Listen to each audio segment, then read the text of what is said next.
Hey, Sticky Note Conversation listeners. This is your host, Erica Washington. And I had the pleasure to sit down and have one of the most cathartic conversations I've ever had with Dr. Tiffany Tyler Garner, who is a professional in workforce development and a staunch community advocate. She's written her first book, The Journey Inward, 4 Seasons of Reflection. It's a book meant to be a year-long journey of healing and self-reflection. The conversation was so good, it actually continued for hours after we hit stop on the recorder. So I truly hope you enjoy this conversation as much as we did. And thanks for listening. So, here we are. My friend wrote a book. That's so exciting.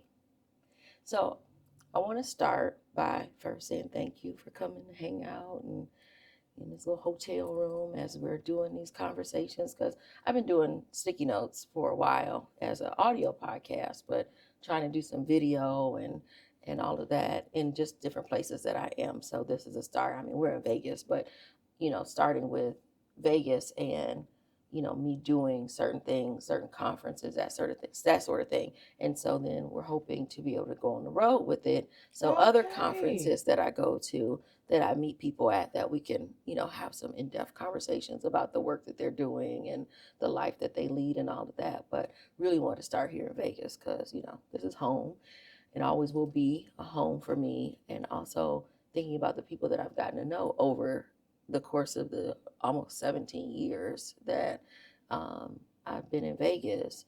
And you are one of those people. And I can't even remember when we met. And I saw, because I was trying to remember as I was thinking about some stuff we're going to talk about. And I was like, we're just going to talk about whatever. But I really was trying to remember when we met. And I cannot recall.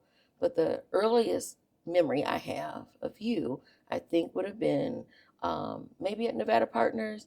Maybe it was one of the gathering lunches or what have you. At the bistro. Yep. And I always call it the Black People Meeting, the Friday Black People Meeting.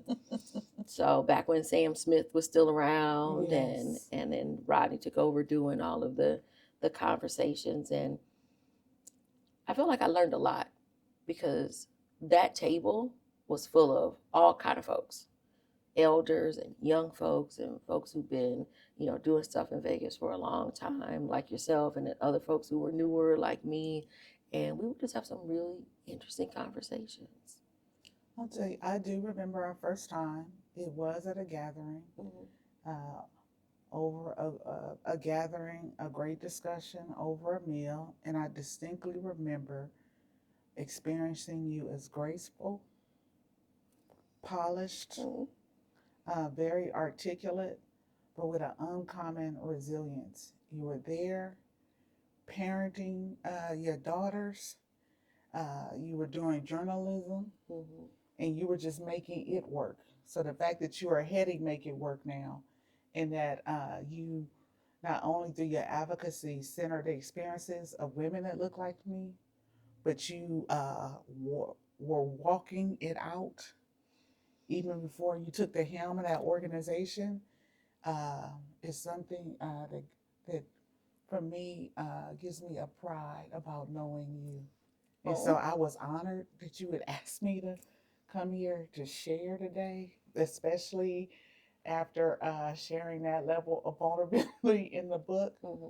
But um, as I think about who you've been in this community in your journey, and to see your daughters now and them uh, really be okay in their skin in ways that it takes decades for women to be okay and aware of their gifts and strengths and the ways in which they can impact the world.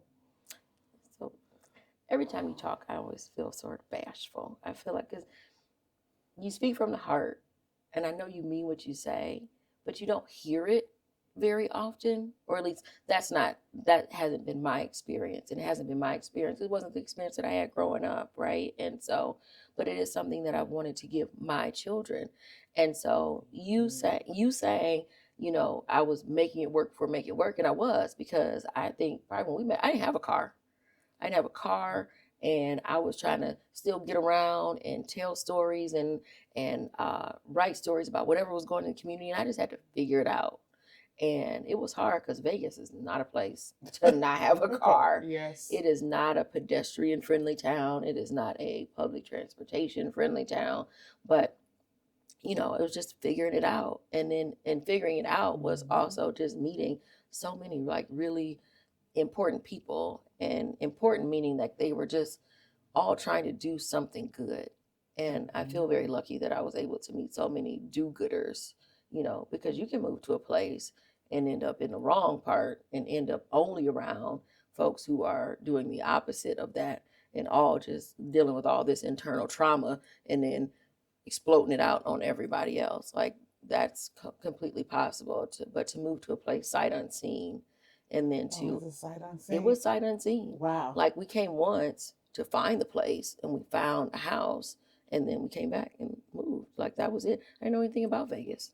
I thought Vegas was a place that old people went to vacation, because my grandparents' friends, you know, they went to Vegas in the 80s to do whatever old people did, you know. Okay. They went there, you know, they brought back an ashtray. That's what I knew about Vegas. There was an ashtray in my grandparents' living room, and nobody smoked. But here's the ashtray, right? And so, you know, I didn't have friends who went to Vegas and, you know, did that sort of partying. So for me, it was a place for, you know, for old people to party. And I came here and I was like, well, it's bright and shiny and sunny, so it should be all right. You made a life here.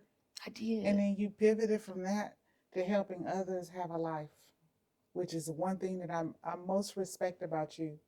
Even as I think about some of those early memories, I remember you living in this bungalow downtown. A little greenhouse. Yeah, we named it Sala Salou. Okay. I named the house Sala Salou. I remember that, and I remember your girls peering from the door as you came home, and I just thought the lessons that they are getting about womanhood and resilience are the things that you could easily teach. It's the thing that you got to live if people are going to be able to apply it, and you were doing that. And if there was a commercial for Never Let Them See You Sweat, girl, that has been and is you. And so you make it seem seamless, but as another woman that has walked some of those same paths, I know it isn't, and that it comes with a weight, a heavy weight, a very heavy weight. So is that why you decided to write a book? Because of the weights that you've carried, or Yes. where did the idea come from that you were going to write a book? And I want to say, as we're doing this, because this is a podcast, and we do want to make sure we have a commercial here, that folks, you can buy The Journey Inward: 4 Seasons of Reflections for Deep Healing and Transformation by the one and only Dr. Tiffany Tyler Garner, PhD. Right there. You buy the book. So, but when did you decide that you wanted to write a book? I didn't decide to write a book. What I really decided at the top of last year was that I was tired.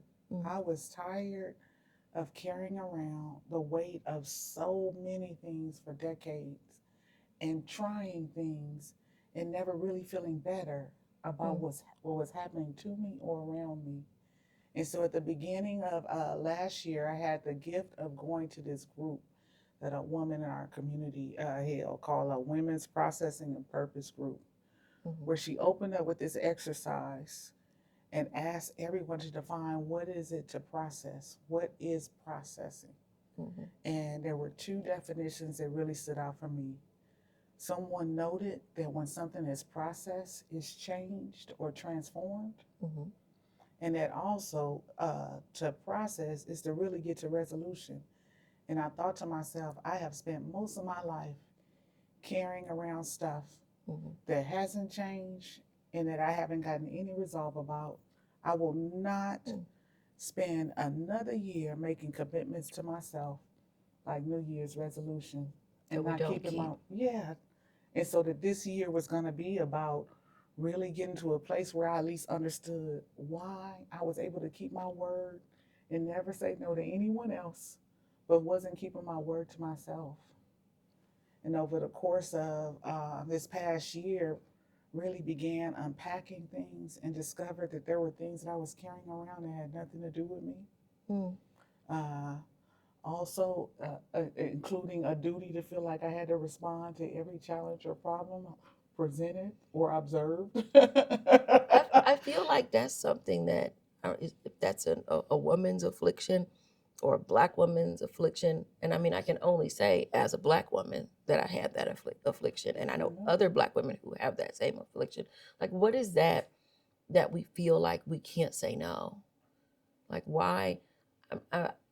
And because I wonder sometimes when you talk about like the what I've done for my children and how I've been able to show up for them, in a lot of good ways. But I also know that I've probably showed them generational trauma, and I know I've shown them, things that I see in myself that, I have to stop myself like, oh, my grandma used to do that. Really, that's not something I really need to pass on. But sometimes it feels like, because we do it automatically without even thinking about it. It's like breathing. But so we have to be so intentional about it. And that's hard. But why do you think that we I think do these things to I think there ourselves? are a few things at play. One, I am mindful of the ways that we are still midwifing and nursewifing, Mm. literally nurturing other people's children, nurturing other people's vision or projects, and often with very little return. Mhm. And that was foundational to our initial journey here in this country. So I'm not surprised that literally centuries later, there we are showing up with free labor, in labor, and laboring.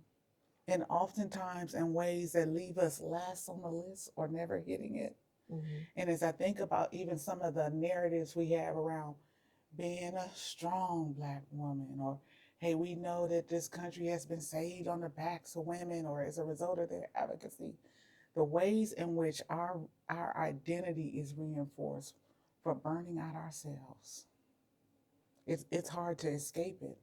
Mm. And in some instances, when we do advocate for ourselves, we're told all these ugly things like, well, if you don't agree with that, you angry. Yeah. You a Angry angry black black woman. woman, and if you cry about that you being weak, you need to put your big girl's panties on, Hmm. and if you essentially not pretending, if you are uh, have the audacity to say enough is enough, that there must be something wrong with you, or maybe you are not suited in some way. If you try to bring anything more than diplomacy to this relationship that is off balance and has been for centuries. The magical Negro. And so we went from literally being bred to meet everyone else's needs to still being bred in some way to center everyone else's needs over our own. And whether it's the ways in which we subscribe to there's got to be a big mama and it should be you, Hmm. or if you are not here to meet my pleasures or needs, then you doing too much. All these subtle ways in which we literally allow ourselves to be trained to be and do what everyone else needs and never support it, to find ourselves, to identify what we need, and then to protect or defend that. I I can't see much difference between that and the ways in which we are called to every fight, Yeah. even if at the end of it there are no spoils for us. That the only thing that is spoiled are our relationships in our homes or with our children, because we've been out fighting for everybody else all day. And we come home to children who say, but why don't you see I need you to fight for me? Yeah. Or why don't you see that I need you to fight for you so that I'll know Yeah. how to fight for me? I think it's those things that perpetuate that. And I absolutely believe there are places that we need to own. So part of this work over the last year was about owning that. For me, like I do get to say no. So I need to figure out, why am I not saying no? And what is greater than my ability to do that for myself? How is it being reinforced, or how is it serving me to appear to be martyr like in these ways? So, did you practice saying no over the years, over this past year? And like, what was that? What did that feel like when you said no? There is a discomfort, Mm-hmm. and there are places where it's been easier to say it, and places where I still struggle. And so I know the challenges the men in my life face, whether it's my sons in that walk or my spouse each day. And it's hard to say I am tired when I know they've been out in the world being spanked all day and Mm-hmm. just need a lap or a shoulder. Yeah. And so I'm like, I really need a bath first before I can. Right. And so those places are a little harder to say no. I think there's some places where we are beginning to receive those messages that make it a little easier to say no. So when folks say it after this election, Mm-hmm. I'm sitting it out. I'm Mm-hmm. like, oh, we it's time for us to sit down. um, and then there are things that you see that you're like, I can't sit this one out. My silence means it's okay. And there is really nothing okay with this. And so the short answer is I have been practicing it all year and I still need practice. There are fights that I will see, whether it's other people's oppression or the young man in Georgia who Mm-hmm. was literally ran down Yeah. and murdered. Yeah. As tired as I was like, I don't know how I can see him and not see the two young men I have raised and say they should be able to jog. God Right. help me. Yeah. You talked a little bit about having sons. What was that like as a younger mother? You know, trying to, because it always seems to me that you seem to know how to balance your thoughts and feelings. Like that's the Tiffany that I've met. But you know, in the book, of the parts I, because it is a year-long journal that, you know, there's an active practice there. But going through the pages, you kind of talk about what it was like when they were younger and that it was a lot of difficulty. How did you navigate raising boys, you know, when you were still trying to figure out who you were? Oh my goodness. I would say over the course of this year, some of the most painful lessons and opportunities have surfaced. Mm. And so I grew up during a time where we were told uh, not only to be the strong black woman, but you literally didn't need a man, and that you would be okay, and your kids would be okay if you were raising them alone. And I now realize not only do we need each other, like need all of us in this work, that literally my sons were growing up in conditions where as their identity was forming, there were these subtle messages about there is no need for them. Mm.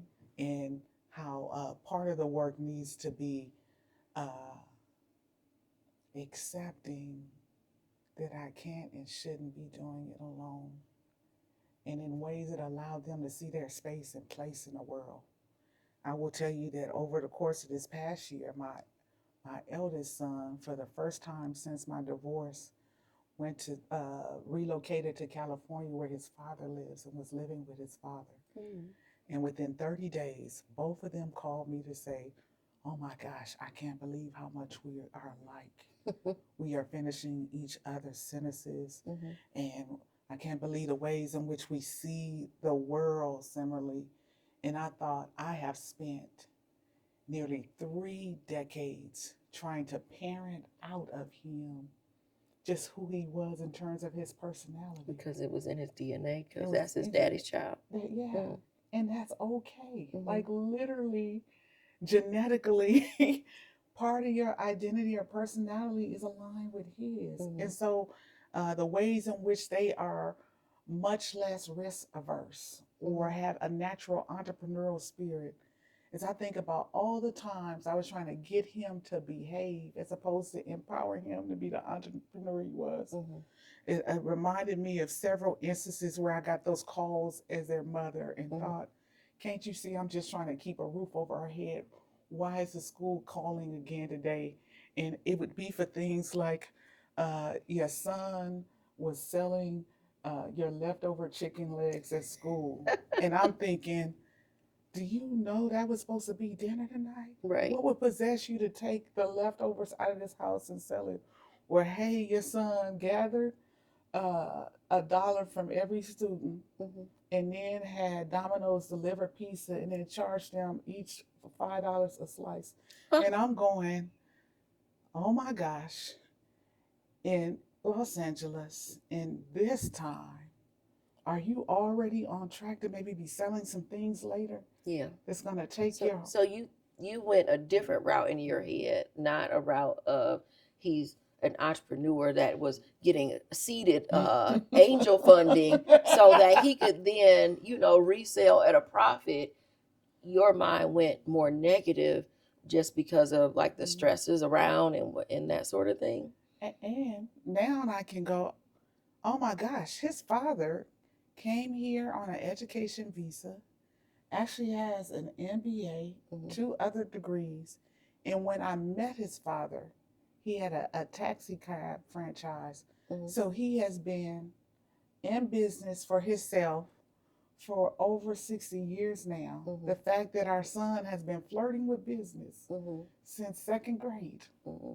is not, oh my gosh, I need to keep him out of jail. He'll be selling something else in a decade from now, but rather, how might I have been able to give them something else, like a clear sense that they are okay and that I don't have to manage some of the stereotypes that were out there about where they might end up.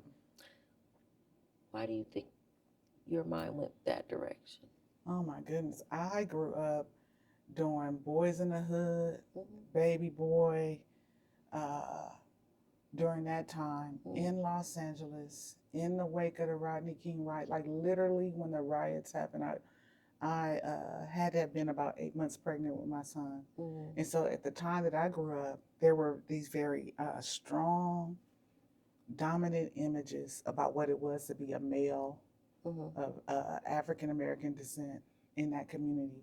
Mm-hmm. Even though they ran counter to who their father's narrative. He was actually from Nigeria. Mm-hmm.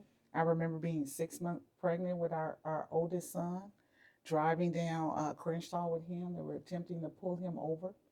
He literally gets out of the car like, why are you harassing me? Mm-hmm. They say, get down on the ground, and he scoffs and says, get down on the ground. And all my white, he had on this white traditional African garb, and I am literally about to pass out.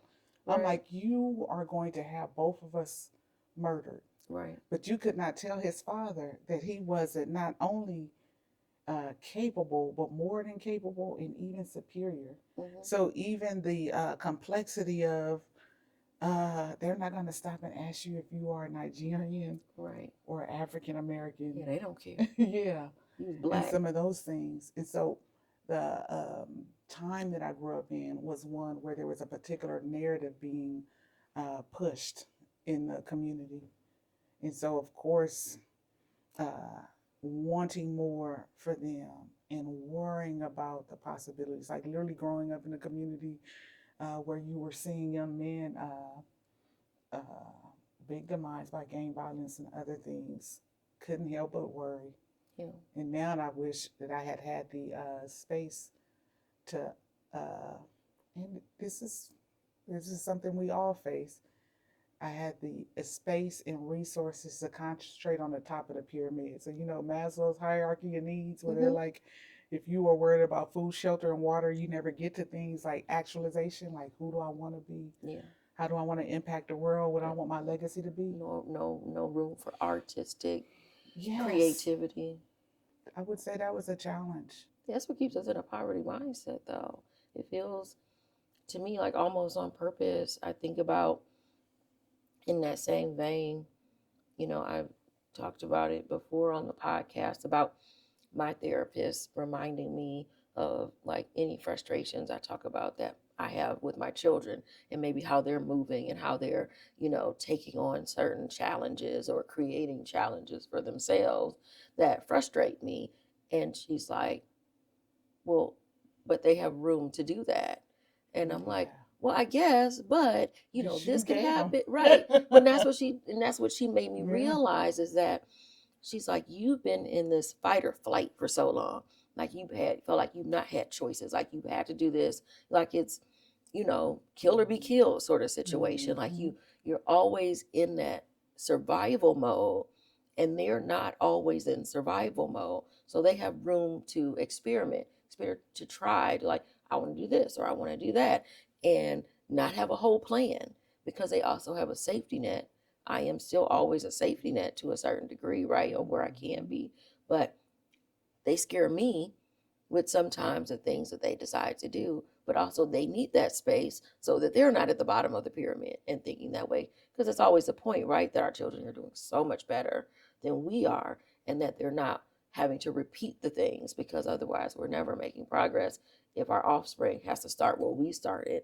But giving them that space also in a world that I don't recognize or know how to live in Scary. is completely scary. Yeah. And I don't know, I told her, I said, I had my children, natural, besides the C-section. And I was like, I think I want an epidural now. Like, they're making me nervous. I would like have my epidural now, because it's hard, because Yeah. they're young adults. And you got to let them do the thing, and you're just kind of over here. You can't be like, don't do that. You need to sit in the house. I want you to come home and sit in the house. Yes. I talk about that in the book. One of my reflections was realizing that there are some things that I got to choose, and there's Hmm. some that I don't get to choose. Hmm. Like I got to choose when I was gonna be a parent, but I don't get to choose when they're gonna make me a grandmother. Or I didn't get to choose and shouldn't be able to choose who they decide to marry or Hmm. spend the rest of their life with. I kind of want to make that choice I for them. know you do, You're right? right. And then there This was that arranged marriage thing. I watched the Indian Matchmaker. I'm like, this is not a bad idea. at some point though, I realized that I had been given the talk Hmm. my whole life and was still giving it. Hmm. Talking, talking, talking, and probably so loud that they could not even hear their own thoughts. That literally I had fostered a world where they probably spent most of their time in fear because I did. Yeah. And that at some point, shouldn't we had a freedom to do more than just fear living? And so that can be an interesting journey.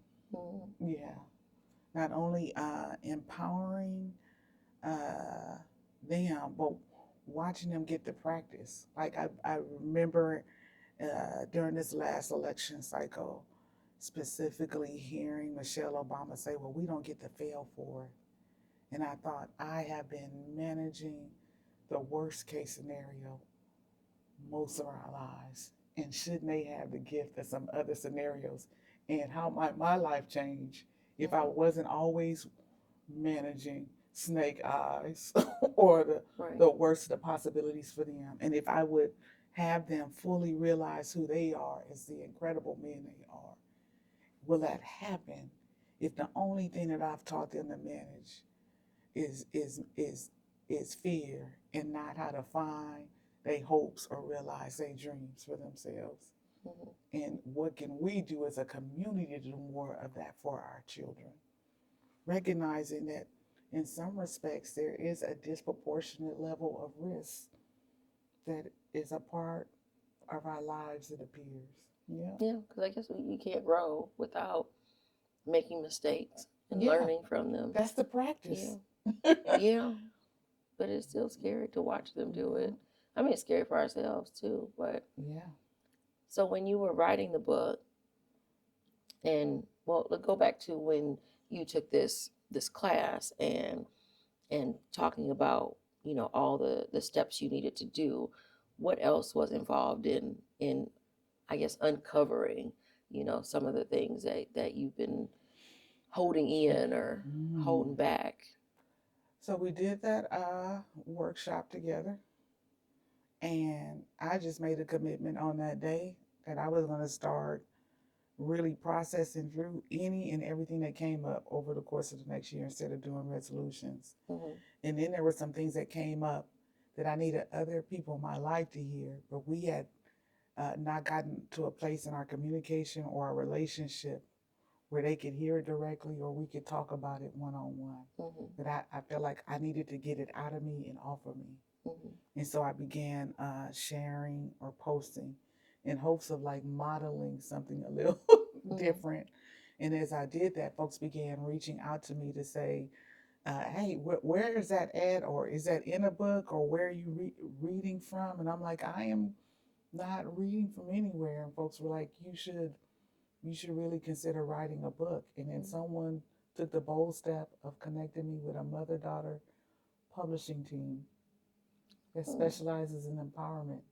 And so the short answer is, for me, that work was I just decided I was gonna whatever came up to get it out, and because it was coming up within a larger context of my journey, which included my family, friends, work, and a number of other things, and because I felt like I had an opportunity to say all the things that I had never made time to say to my son, so that if there was any wisdom they could glean from it, if it was put out somewhere and read, that they could pick that up. Because maybe there's some things that I still haven't had the courage to say. Like, I realize that there are things that I try to choose for you that are really your choices. Right. Because of the choices I made or some of those things. And so it was really a commitment to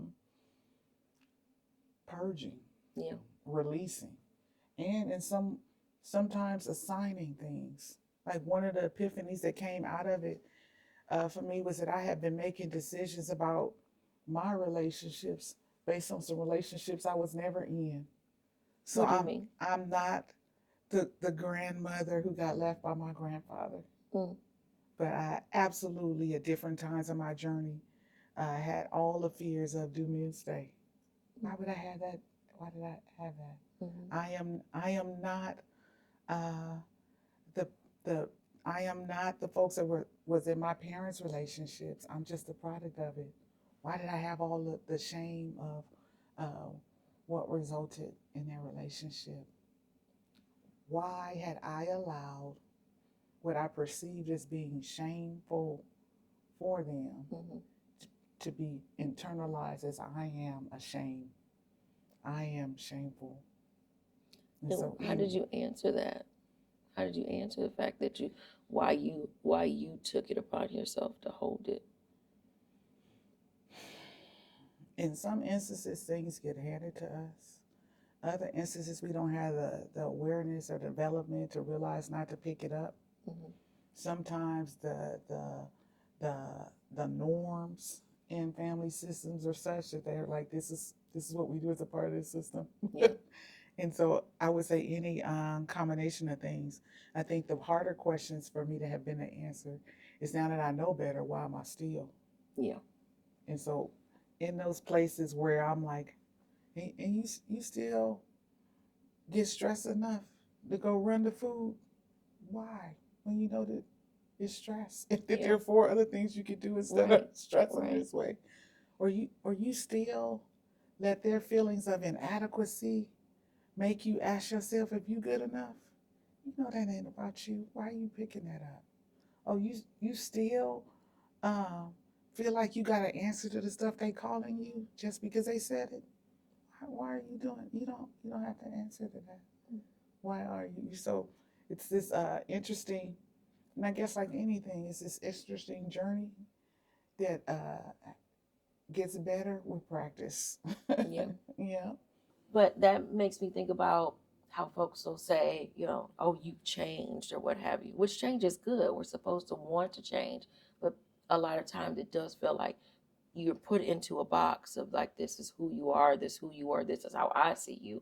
So when you come out of that, it can happen where you feel like you lose friends or family members even. And so how do you navigate that as you're trying to figure out who you are?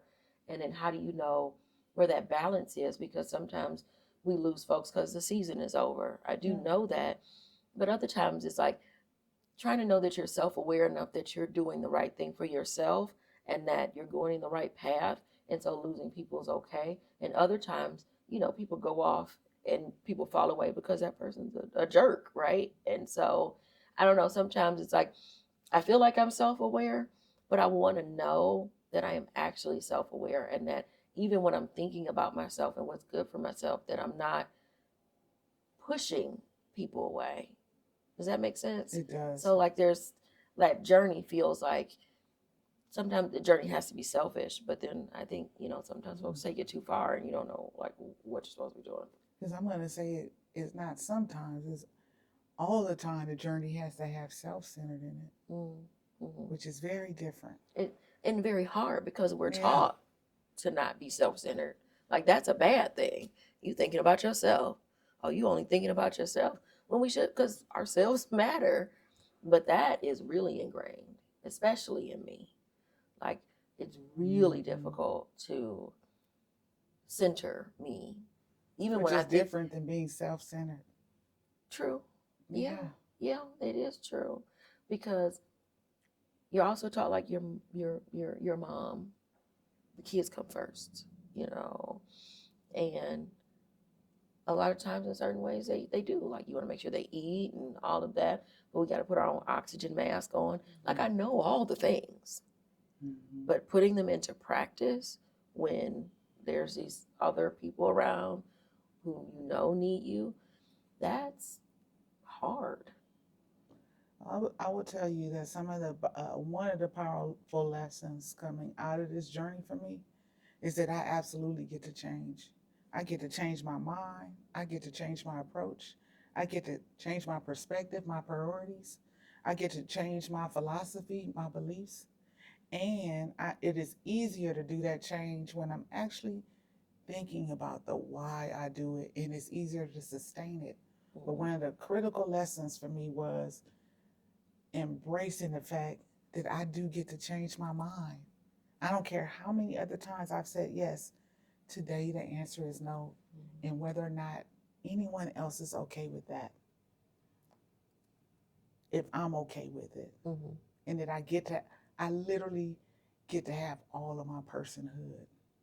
And if I am a mother that is modeling for my children that the only answer they get to have is yes to everything and everybody, then I've also missed the opportunity to help them have boundaries and some other things that I have absolutely cried about later.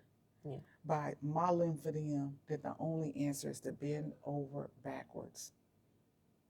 And so there's of course I can say all these things in hindsight as a mother of a 32 and a 29-year-old. Yeah. Like, oh, make sure you do It this. is different when they're 5. Yeah, it is different.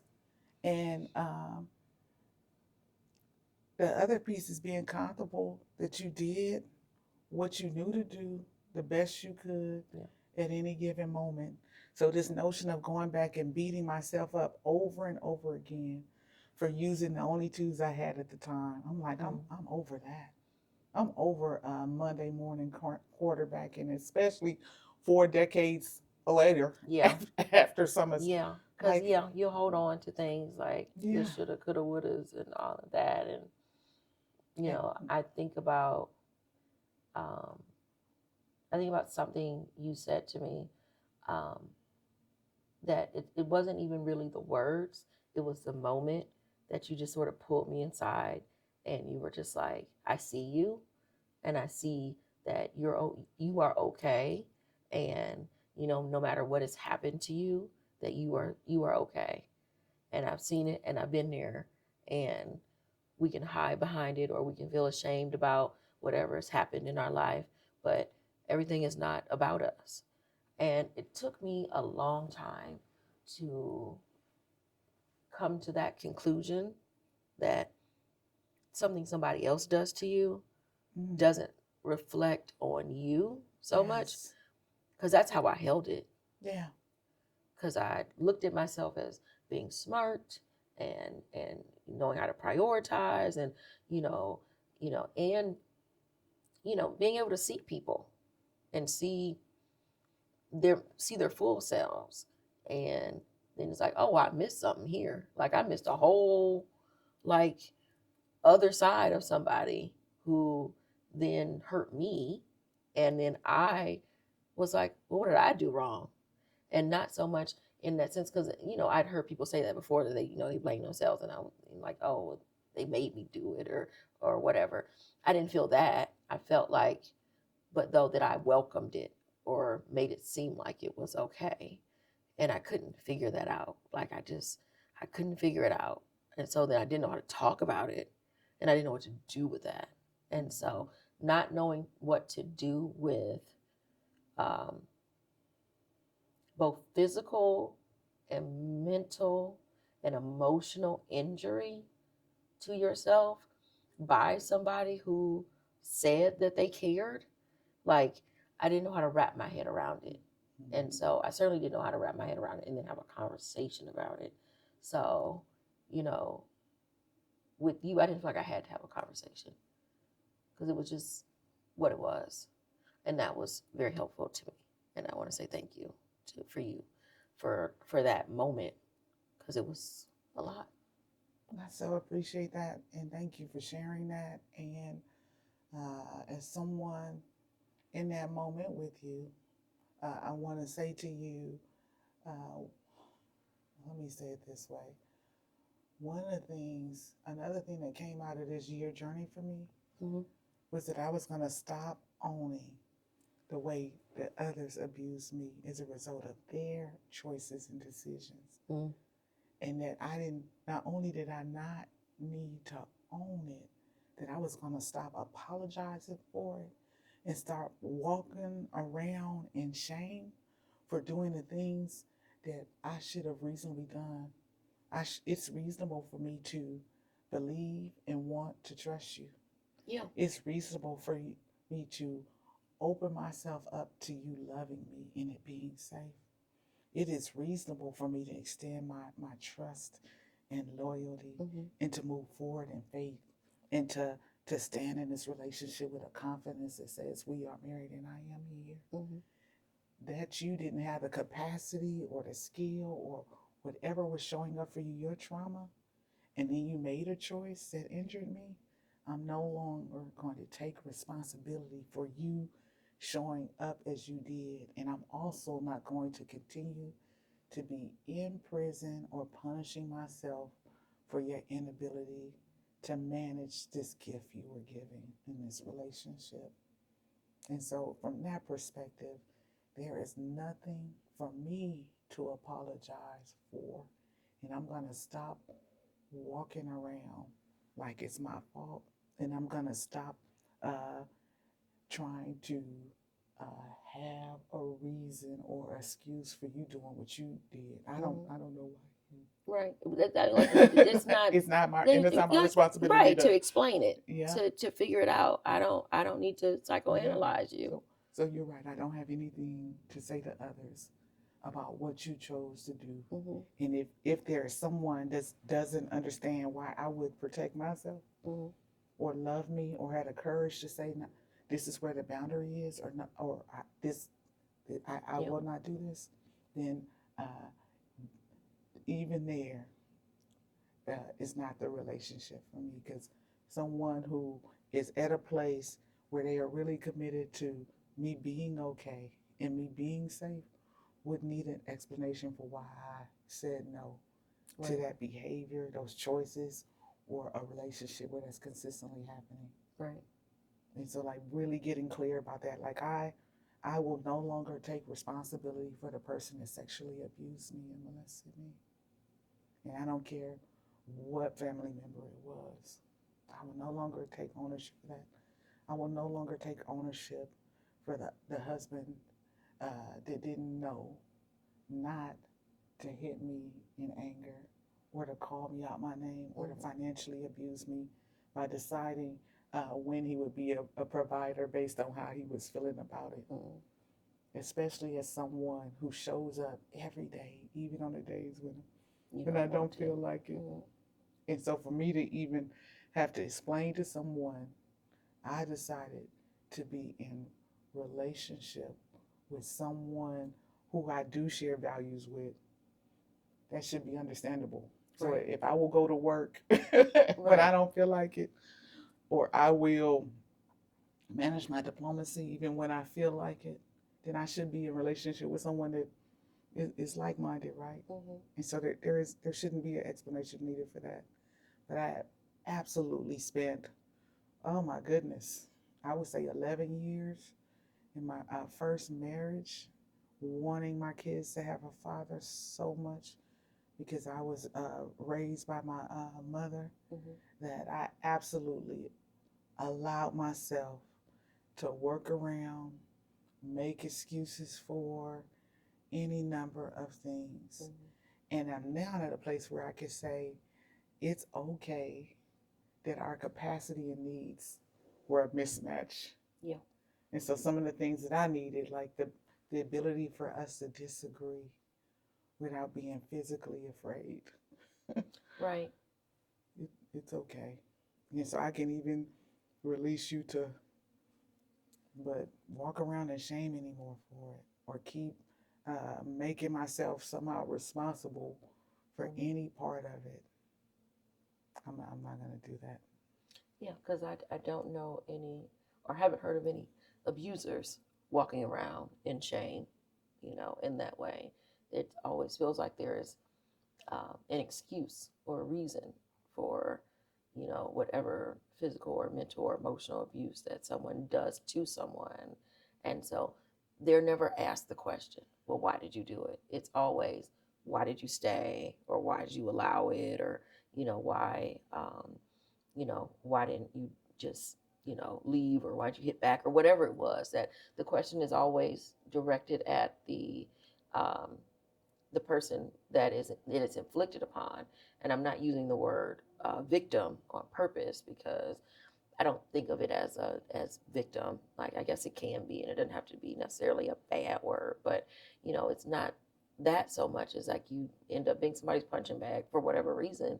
But the question is always directed towards the punching bag, not the puncher. And I'm always curious as to why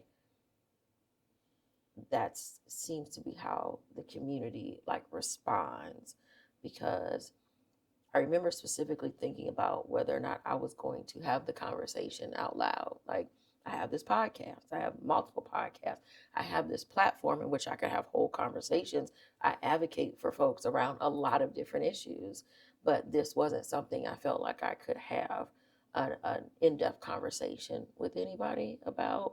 But at the same time, I sort of wanted to. So I had to think about like what was holding me back. Like, one, I'm a private person, and I like my privacy. I think it's important. But also, I think I was afraid of the pushback, of comments, of people can be very negative and put that responsibility on you. And even if I, at that time, was not able to feel unashamed and all of that, but even if I wasn't feeling ashamed at that time, it still would have hurt for somebody to make a comment on social media or wherever, and put the blame on me. That would be very hurtful, because I've seen it happen. I said Kiki Palmer is an example. Mm-hmm. I feel like Yeah. people were real mean. Oh, you shouldn't have wore that dress at the Usher concert or whatever. you know like that was an excuse for her partner's behavior. But they're always, I don't want to make a blanket statement and say always, but it feels like 90% of the time there's always there is this blaming of the woman more so than the man, and it keeps folks from being able to say out loud what's happening, and it kept me from saying something out loud. um, and it's not the way to healing, and it's also not the way to help other folks, as they are trying to navigate similar situations, because it's not uncommon. It isn't. And I would say, unfortunately, on either end, Mm. my I will just share this for perspective. Well, two things. One, it's the rare instance that someone is injured by a drunk driver, and we say, "Why were you out driving?" and let him hit you. Right. Yeah, why you let them hit you? Right. Mm-hmm. And there are ways in which we could fully appreciate that in the throes of addiction, there's some other deep rooted issues or things that may be happening if you're at a place where you're behind that wheel and then you injure someone. Yep. Uh, Even when those things are happening. I still shouldn't be in a position where I have to come up with a story for why the drunk driver hit me. Mm-hmm. And it's for me, it's akin to something like that. Yeah. Where literally I have been injured as a result of whatever's going on with someone else, whether it's addiction, trauma, or whatever it is. And then there's this expectation that somehow I should have a story for why uh, I was hit Yeah. by the driver, Yeah. or why the car was so damaged, Mm-hmm. or uh, I need to somehow even be responsible for the insurance on both ends, Mm-hmm.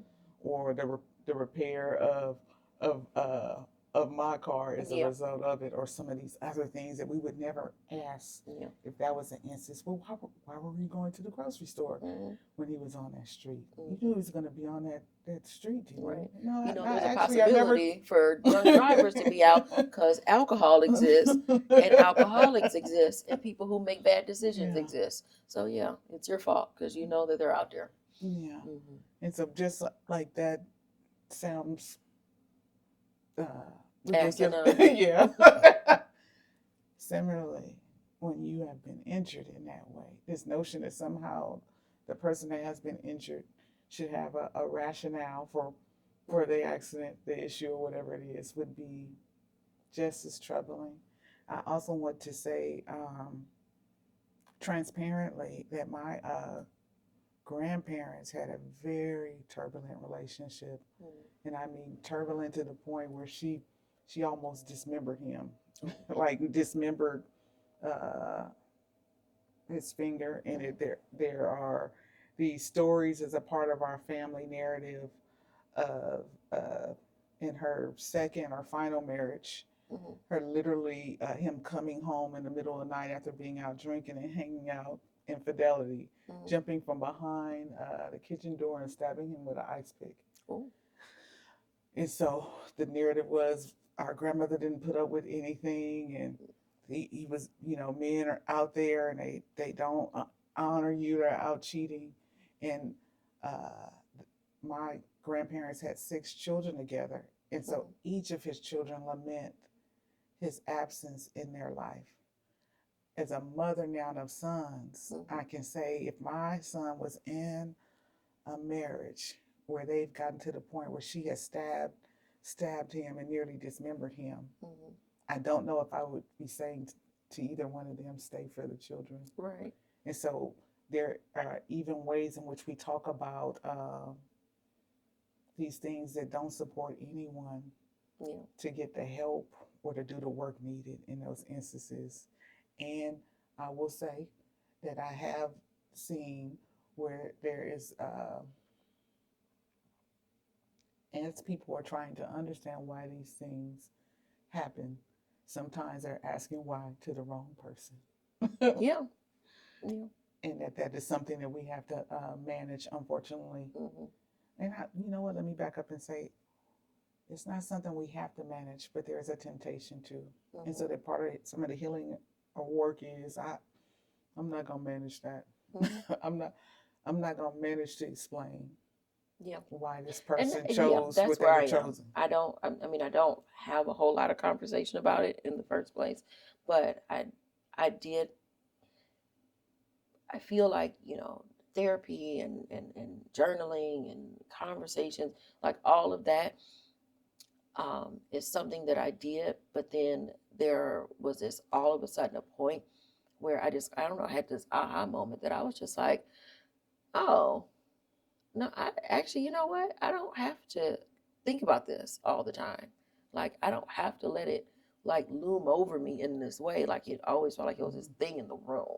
Mm. Like domestic violence is just sitting right over there, right? Because it's something I gotta pass by. It's something that it's because there's protection orders and there's lawyers and there's all these things and you're still thinking about it because you're unpacking stuff, right? And so and I was always forward thinking about cameras in the house and protection and all of that. But it came down to it, and I think another aha moment I had is that honestly, like what he wanted was like to control me in a way where then he could um, have whatever this upper hand is that he wanted to have. Um, and I feel like to a certain degree, it was still there because even though he wasn't there, even though marriage wasn't still there, nothing is there. It was still like there because it was still being thought about. And then I had to realize, like, I don't actually have to think about this at all anymore. I don't have to walk around afraid.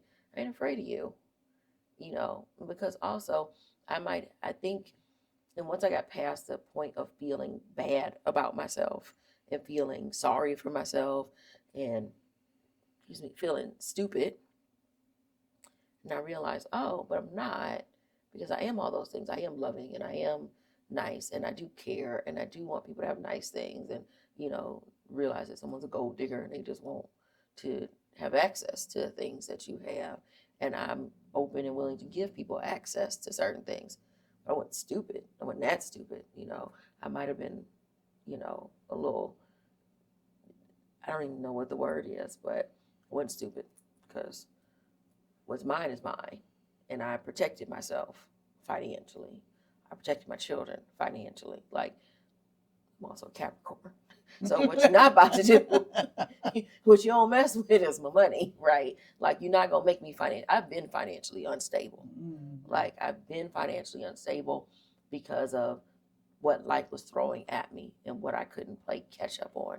And so when I got to a point where I was in control and I was able to save and I was able to understand how credit worked and I was able to like have things and I was able to buy a house, ain't nobody gonna take it from me now. Like, I worked too hard for it. Like, this is mine. And when I'm ready to get rid of it, it's where I want it to go. Like, I control that narrative. So I had to realize that I also controlled that narrative about my emotions as well. But I think what sort of what I'm afraid of now or have trepidation about now that I'm hoping that your book might help me with is not carrying that baggage into anything new when that time comes, because there's that space of being cautious because that's important. And I think it's also important to um, make sure you're not making the same mistake over again, because sometimes we pick the same people in different skin, and think we got something different, and we find out, we have this habit or this type and go towards that same sort of thing. So not wanting to do that, but not putting all of that on a new person that has nothing to do with the past, because we all have baggage, we all carry baggage, and it's hard to put it down.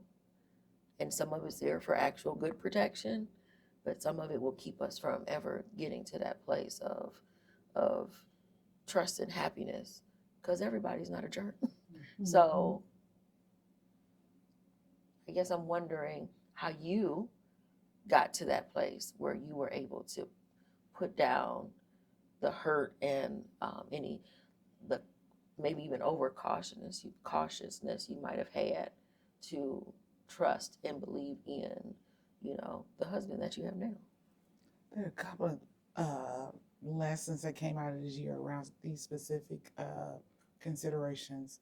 One, the importance of going back to the loss and reclaiming a lesson for it, so you don't only see the loss or feel loss as a result of something that has happened.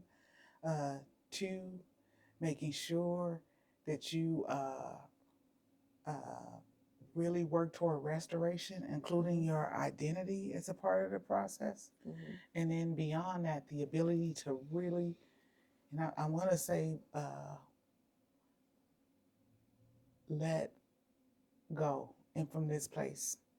And it's only, when I tell you recently that some of this work has happened for me, I can tell you that in the summer of my sophomore year of high school, I experienced like a date rape situation. Like, literally went on one date with a gentleman, like a lunch date. He called the next day and I wasn't home. I was out having my hair braided. He was like, I called there and you didn't answer the phone. If I had caught up with you, I would have snatched all your braids out and broke your nails. Clear flag for me. Like, what? We went to lunch and had a burger. Right. No intimacy. I'm just meeting you. This is Mhm. a clear flag. That person stalked me for several months. And at the time, I was working at this fast food place after school from 5 to 10. And so I feared that he would either accost me on the bus stop or accost me at my job. So one evening, he was like, "Hey, I see you at home." And I'm like, "No, I got to go to work." He's like, "Well, let me give you a ride."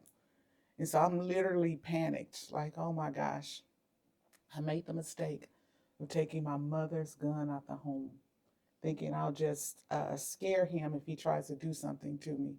Because at this point, I'm like, I either uh, get beat up by him at this bus stop trying to get to work, or something's going to happen. So we get to the parking lot of my then job. He literally goes to like restrain me. I pull it out. He grabs it and then forces me to copulate him and then rapes me. He was never, ever arrested. Hmm. I literally, out of fear, began ditching school. Didn't want to tell my mother what had happened. Was afraid that he would literally kill me, because that later on that night he came back up to my job and was like, "Oh, I don't have your gun, but I'm gonna give you a ride home." And my homeboy came along for us to give you a ride. So I'm thinking, "Oh my gosh, this person is I'm gonna end up dead on the side of the road somewhere." And I tell you how God works, and I'm a believer. That night, my aunt brings my cousin to work because he has missed his bus. This same aunt does not drive at night. Like literally, my other aunt was living with her when she went into labor, and my mother had to drive all the way across town Yeah. to take that aunt to the hospital to deliver that baby. So this woman who doesn't drive at night, Mhm. just so happens that my cousin and I work at the same place. They got me the job. Mhm. Is dropping him off at work at the end of my shift and says, "Tiff, I'll take you home." Mhm. That's the only way I was able to escape. Years later, I returned to school after dropping out, graduate because I've had a son now. Had someone encourage me to continue going to school, end up transferring to USC with a 3.89 GPA. Now 4 degrees later, even though I had 4 degrees, I still allowed my family to talk about me as the person who rebelled and dropped out of school. Mhm. I still saw myself as a dropout and was making excuses for and trying to outlive. So 4 degrees later, still feeling like, but you dropped out, you aren't worthy. Mhm. Not until maybe the fall of this past year, while writing this journey, did I finally say, "I need you to know that I wasn't just ditching or someone irresponsible. I was afraid." You know, they never arrested Shannon. And every day I left the house, I went to a friend's house or my cousin's house because I was afraid. I'm not the buck up Yeah. that y'all laugh and say that I am. And this woman who's now Dr. Tiffany Tyler always had that capacity there. What she did not have was safety. Mm.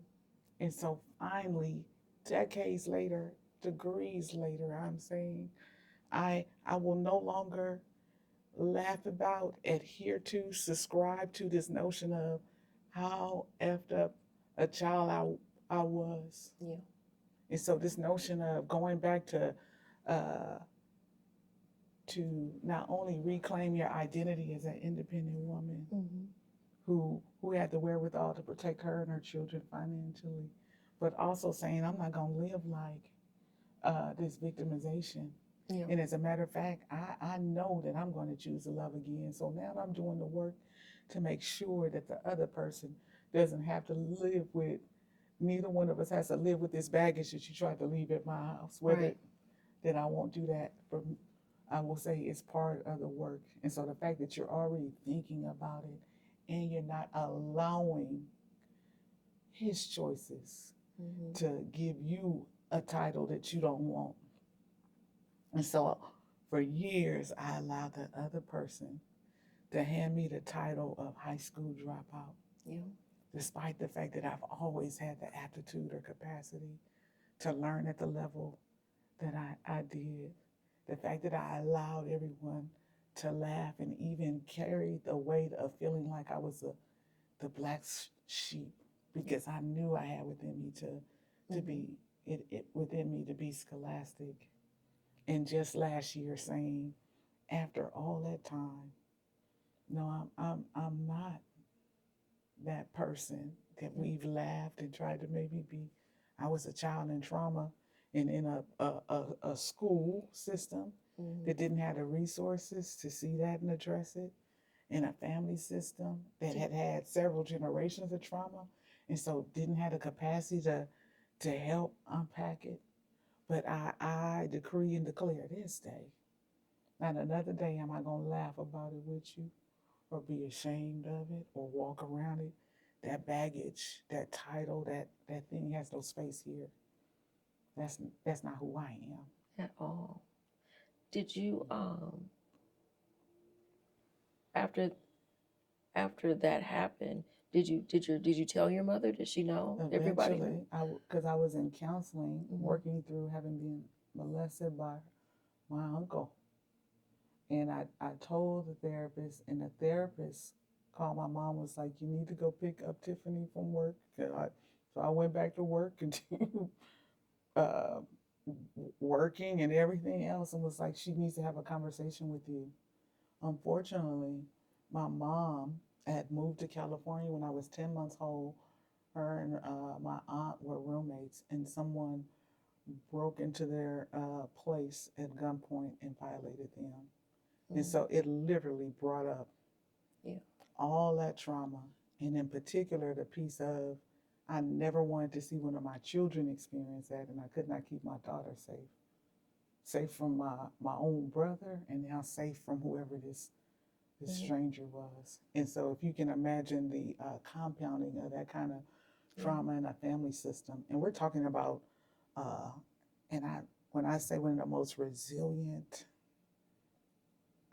dear souls that I know, someone who was taken in by her great grandmother at the age of 72. That's who my mother was. And raised by her great grandmother until her senior year when her great grandmother died at 89. So basically, someone in something akin to kinship care. Yeah. 2 years later, pregnant with her first child, me. Mm-hmm. And so as you think about even the compounding of those things, you get to a place, and this is something that happened over the course of this journey, where I am realizing a few things. One, my expectations needed to be adjusted. So like, what should I expect of this foster youth to be able to unpack or do if she's going through her own trauma? Two, that I'm not what other people chose to do. It's so important when you think about our parents. I just had a conversation, and I think by the time people see this conversation, that conversation will have aired with my good friends like my brother Derek about his mother passing. Mm-hmm.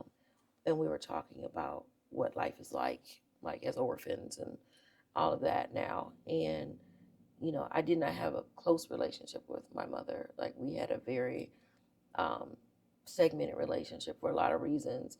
And she had a lot of trauma and a lot of pain that she carried that I never really understood because she didn't talk about it. But I know, you know, some of it, I know it was there. And I spent a lot of time being frustrated with her because, like, you're not a good mom, you don't love me, that sort of thing. And I realized that she wasn't maternal, and she wasn't meant to be a mother. Like, that wasn't really her calling. So she had very little tools to work with. Mm-hmm. And I think when it comes to being a child, you see your parent as your parent. You don't see them as a human being. You don't see them as a With human their being own journey, with their own journey and their own past challenges. life and Yes. everything that their fears and all of that. There's this Yes. high expectation Yeah. because they're supposed to know all the things. They're supposed to be able to do the things, whatever. And so I The had standard that. of perfectionism that we don't. It's so Yeah. high. And I'm sure my children have some of the same thing for me because sometimes I think about it and I'm like, dang, y'all. Like, you know, not only am I doing the best that I can, how great I must be really doing it. Right. This is where I started. Exactly. I'm like, Yeah. you don't know where we could be. Like, but they don't know anything about my life growing up in 'Cause that I'm way. not talking. Right. I'm not I'm talking. for the first time. And that's so, and it's so hard to, it's so hard. And that's part of it. I think even making an excuse that's so hard to do for me to sit down and tell my children things that, you know, it's hard for me to open my mouth and say, but at the same time, I am asking for them to see me as a whole human being, but I'm not giving my whole self because also you think, oh, well, they're kids and, you know, they don't need to know this. But then that's repeating behavior, you know, of the past.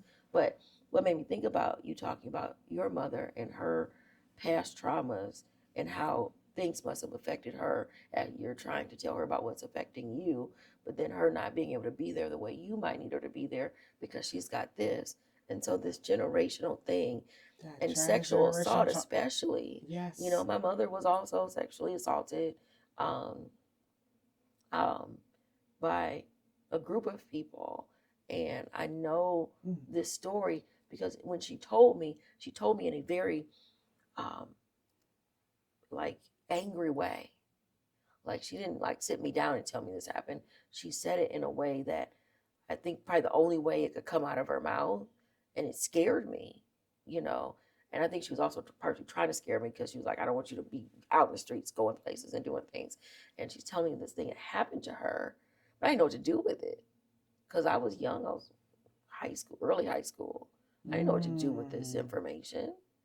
And it's always just sort of sat with me because I don't know if she ever was able to unpack that and do anything with it. So then here I am trying to unpack for me. And then how much do I explain to my children about what happened? Do you tell them everything, you know, so that they have all this information? Or which is part of the challenge because they're being told something. Yeah. And so for years told, well, you know, your mom was a bit rebellious and she was all these things, but never in trauma, in process, never any of those things. So they're being told something, right? Yeah. Because I can say the same thing about my grandmother. You know, my grandmother had her first child at 14. And I remember her telling me when I was little, she didn't know that that's how you had a baby. And I thought it was so weird because I was like, what you mean you didn't know? Like, how you not know? You know, but life is different back then, right? I don't know what she knew and didn't know and didn't talk about anything. But then it was another conversation with someone else in my family who had said, oh, well, you know, your grandma, she was hot to trot or whatever. And she was always out doing stuff. And I was like, no. Let's, let's hold back on how we talk about my grandma. And let's talk about trauma. Right. And how that shows up. Because she was 14. And apparently this man that she got pregnant by was a grown man. Like a grown man, like a married man, I think he was a preacher or something. Yeah. So, but yeah, we're going to say that my grandma was hot to trot. Similar situation. Like, that's not okay. Yeah. That's not okay. Like her whole narrative, she didn't get to own it. I don't know if she ever got to own it. Because then she didn't talk about it. Yeah. But had to live with the shame and the coloring of that. Yeah. The ways in which we color people in. Yeah. Or we get colored in. Because we don't get to choose the crayon. Yeah. Yeah. And in some ways, the wrong shades. Like, you picked that for me, and that's not even who I am. That's the wrong color. Right. I'm not mad, I'm hurt. Right, because you're not seeing me. Yeah. And making assumptions. And there's too much assumptions. Makes me think about social media and being the... And so the gift of doing this work is you get to begin to break some of those generational curses because you find a way to begin to have some of those conversations. And so I'm hoping that not only will my children read it, but others. And folks are beginning to read it. So I've been getting text messages and calls. I'm always astounded. Like, you just gonna leave me out there now? You're not gonna you'll text me and call me Yes. about how transformative it is, or share your truth, Mm-hmm. but you just gonna leave me out there as the only one with the story. So I'm like, okay, this is a special club It where is. the members don't want to tell anyone. It's like a secret society, but the kind of society that's still keeping secrets. And so it's an interesting kind of membership.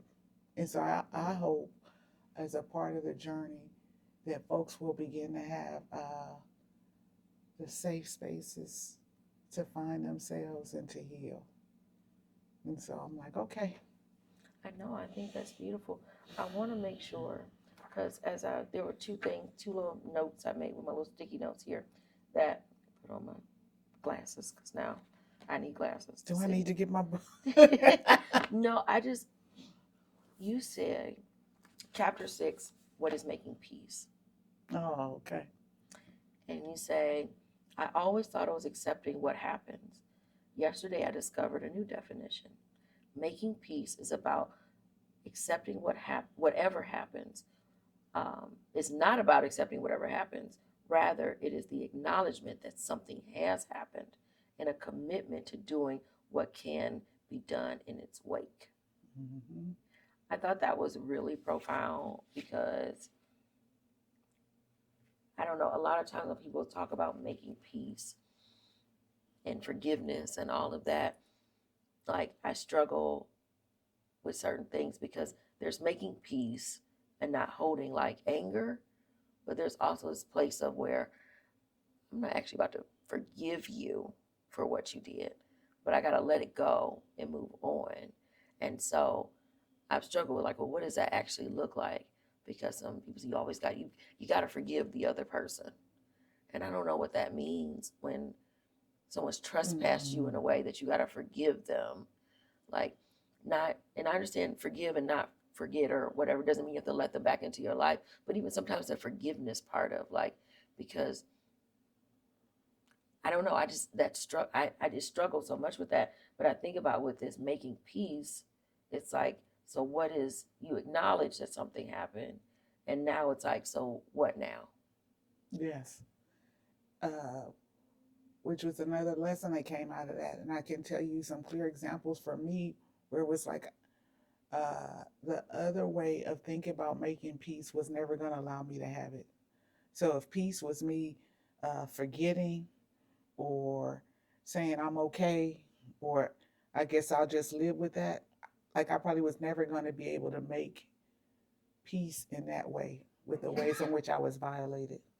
But now I can absolutely find peace in knowing that it happened and it did not kill me. It did not uh, fully stop me. It made a waylaid me for a while. And if there are some things that I get to have and claim, that it may have even tried to stand in the way of me having. Mm-hmm. And so my ability to experience intimacy with my husband, like, mm-hmm. Hey, the persons that violated me in that way don't get to have that anymore. So that's the piece I'm gonna make. Like, I'm the the years that I did not hug or kiss my sons on their foreheads or any of those things, because I could not understand how my uncle could violate me in the way that he did. Mm-hmm. And so literally years of robbing my sons of the affirmation of knowing that they were special to me, and being able to say, I will make peace with what he did. And in the wake of it, I'm going to hug them now. I'm going to kiss them on their forehead, as grown as they are, and let them know that they are beautiful or special, or that I love and adore them. Because I don't have to wonder about where my limit is, because he didn't have any. I know where my limit is. Also, this notion of making peace by acknowledging that if you got to where you are or you've done what you did, that maybe some of the things that you thought you needed or from who you needed weren't actually those things, or you wouldn't be there. And so I'm like, I thought I needed him to be someone that wasn't a pedophile.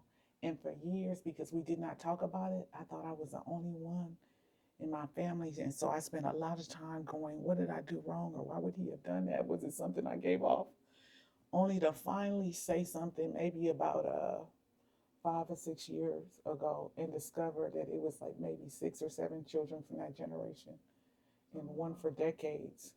And so, like, this notion of even uh, making peace is he was going to violate whoever. And so I now have peace about the fact that it wasn't necessarily something that I chose for me. And so I don't have to keep trying to figure out how did I allow that to happen to me, or what did I do that it happened in that moment. And so that for me, the making peace is about not taking ownership, not necessarily even forgetting, but also doing the work to make sure that I fully recover from it. Like I will recover having a loving, affectionate relationship with my sons, even though I painfully remember struggling to breastfeed because I felt violated just even breastfeeding my own children. And so to even be robbed of that. Now when I see them, I can give them the side hug and Right. and I'm like, one of these days I'm gonna kiss both of them on their forehead as old as they are, because I have made peace with the fact that his pedophilia doesn't have to be the boundary for how I affirm or hold my children. He doesn't get to continue to rob me of that. And I'm gonna do that work so that by the time my sons have my grandchildren, I can hold them lovingly and with a confidence of knowing I was never the things that happened to me. I am not. And so it's from that place that I'm making peace in several ways. Whether it's I make peace with what happened at the unemployment assistance system during the pandemic. I feel like that's a whole nother podcast. Yeah. Because I don't know if I made peace for you. Because, child, Yeah. that's a conversation. Or But peace with that first marriage. yeah, Yeah. you know, sometimes I hate that it feels like we have to struggle to get to this place of peace and this place of wisdom and understanding. It's like I feel like I could have got all this with, you know, an easier, you know, journey, but at the same time, it's made us who we are. Yeah. And I'm glad to know you, and I'm glad to know who you are and Yeah, how that's you mutual, are. right? Yes, and I appreciate it so much. And I will be in the club of reading and doing the work in this book because I know that it will be helpful because I know that you wrote it from, you know, this place of love and this place of joy and place of searching for, you know, what we need, especially as Black women as we navigate through, you know, what Yes. seems like sometimes treacherous waters and, you know, still making it out the other side and not giving up. So Yeah. thank you. Thank you. And I'm so glad you came. Thank you for having me, and thank you for sharing your story. Well, thank you for listening. Acknowledging our shared memberships. Yeah. Yeah. Yeah, some of these clubs, they kind of suck, but you know, Yeah. the company's nice. But they absolutely, they get to have some of the best members, They even though really it's the do. worst club. Amen. Yes. Thank you. Love you. Love you too. All right. And that's Sticky Note Conversations on the Fly. That's a wrap. How long was that?